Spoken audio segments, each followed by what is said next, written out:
নমস্কার বন্ধুরা, অকষ্ট কল্পনা ব্লকে সবাইকে স্বাগত জানাই।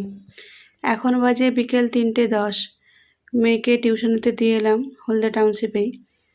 তো ভাবলাম আর বাড়ি ফিরে যাব না, কেননা ওকে 3টে থেকে পড়ানো শুরু করবে 4:30 পর্যন্ত।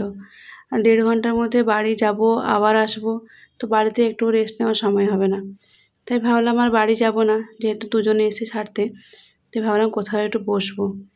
তো কোথায় ভাবলাম যে হলদে ভবন আছে, এখানে নদীর ধার, এখানে বসবো। কেননা টাউনশিপে নদী পাড় যেখানে আছে, ওইখানে জায়গাটাও ভীষণ সুন্দরভাবে সাজানো। ওখানে বড় বড় দুটো ঘাট করা আছে, বসার জন্য বেশ বসার সিট অনেকগুলো করে করা আছে। আর ওই নদীর পাড়টা ভীষণ সুন্দর করে সাজানো, দুদিকে অনেক স্ট্যাচু দিয়ে সাজানো আছে, বা ওখানে একটা পার্কও আছে। আর দুদিকে দোকান আছে, অনেক ধরনের দোকান, সুইটকর্ন, মোমো, চাউমিন, তো যেগুলো ফাস্টফুড খাওয়ার প্রয়োজন সেগুলো সবই ওখানে আছে। তাও ওখানে ভালো লাগলো না, কেন ওখানে রেগুলারই যাই, আর ওখানে এত মানুষজন আসে, ভালো লাগলো না। মনে হলো আজকে একটু নিরিবিলিতে সময় কাটাবো, তাই এখানে এলাম। এই জায়গাটা দেখেছেন, পুরো শান্ত, একদম নিরিবিলি পরিবেশ। তো তাই এখানে এলাম একটুক্ষণ সময় কাটাবো বলে।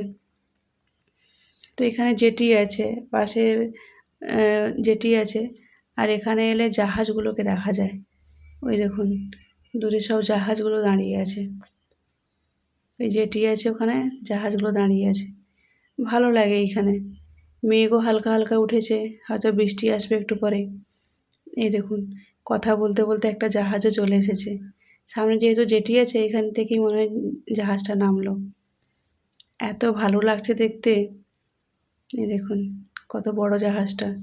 যদিও এর থেকে বড় বড় অনেক জাহাজ এখানে আসে, তবুও চোখের সামনে দেখছি, বেশ ভালোই লাগছে। এর আগেও একবার এসেছিলাম মেয়েকে নিয়ে, ওর যখন রেজাল্ট বেরিয়েছিল, রেজাল্ট নিয়ে সোজা এখানে এসেছিলাম। এখানে এসে বসছিলাম কিছুক্ষণ, তখন কিন্তু জাহাজ আসেনি। মেয়েটা দেখলে হয়তো তার ভালো লাগতো। যাই হোক, এরপরেও আর একবার ওকে নিয়ে আসবো। এখানে মাঝে মাঝে আসি, ভালোই লাগে আমার আসতে এখানে।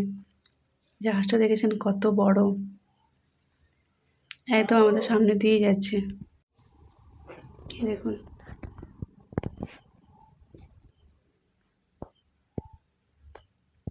আমার শ্বশুরমশাই ডকেই কাজ করতেন, ফায়ারে। তো উনি যখন ছিলেন, তখন ওনার সঙ্গে আমি এসেছিলাম। আমাকে থার্ড জেটের ভেতরে ঢুকিয়েছিলেন, ভেতরে আমি গিয়েছিলাম। তখনও দেখেছিলাম কত বড় বড় জাহাজ আসে মাল নামাতে বা মাল তুলতে আসে। তো উনি থাকলে হয়তো আরও অনেক জায়গা ঘুরতে পারতাম। যাই হোক, এখন কিছু করার নেই। আমার বর অনেক জায়গায় ঘুরেছে ভেতরটা, আর ওখানে তো সবাইকে অ্যালাউ করে না ঢোকার জন্য, পারমিশন ছাড়া। তো তাই এখন আর ঢুকতে পারি না ভেতরে। মেয়েকেও দেখানোর ইচ্ছে ছিল, কিন্তু কিছু করার নেই। এই দেখুন, জাহাজটা বলতে বলতে কতটা চলে এসেছে। উপরে আকাশ, তারপর জাহাজ, জল, তিনটে দেখুন কম্বিনেশনটা এত সুন্দর লাগছে দেখতে। বিকেল টাইমটা মেঘলা হয়ে গেছে, তাই 3:30 যে বাজে মনেই হচ্ছে না, মনে হচ্ছে না কত সন্ধ্যা নেমে এসেছে। এই দেখুন, জাহাজটা চলে গেছে।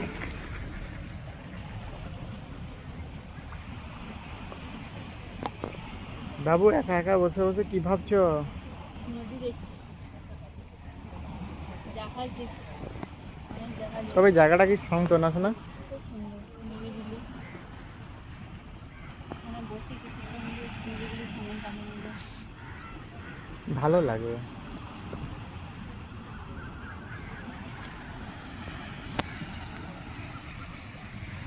খারাপ বাজিটা দেখলে তাহলে ছোট্ট একটা নৌকা আছে, দেখো জাহাজের পাশে যেন হাতির পাশে পিঁপড়ে মনে হচ্ছে। চলো বাবু বেরিয়ে।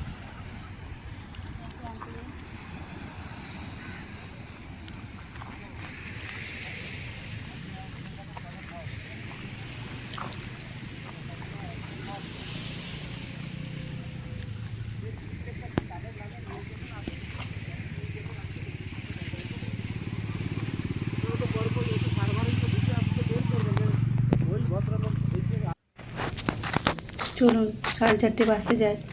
মেয়েকে এবার নিতে হবে, আর ওরও কুরিয়ার দেওয়ার আছে। টাউনশিপেই কুরিয়ার আসবে, তো ওখানে কুরিয়ার দেবে। তো চলুন, সময় হয়ে গেছে, এবার বাড়ি যাই। বৃষ্টি আসবে মনে হচ্ছে, টিপ টিপ করে পড়া শুরু হয়ে গেছে, আর বেশিক্ষণ এখানে বসাও যাবে না।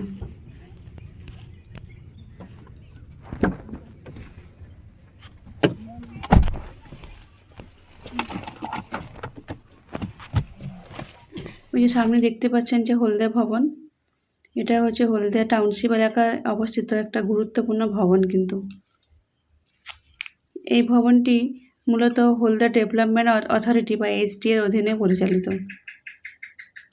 এটি মূলত এর স্বনামধর্ম সরকারি গেস্ট হাউস বা সরকারি কর্মকর্তা, VIP ও সাধারণ পর্যটকদের থাকার জন্য একটা বৃহত্তম জায়গা।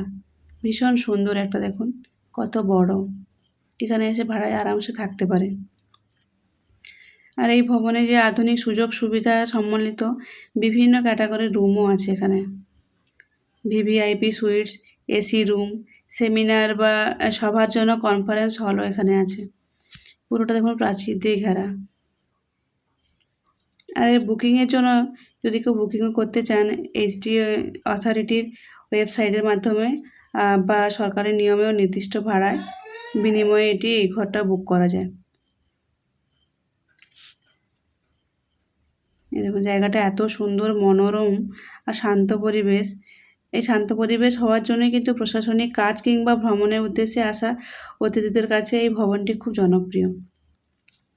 যেতে যেতে আবার একটু ব্যাক করলাম, কেননা আমি দেখতে চাইছিলাম এই যে ওর পেছনে কী আছে, মাঠ নাকি জঙ্গল।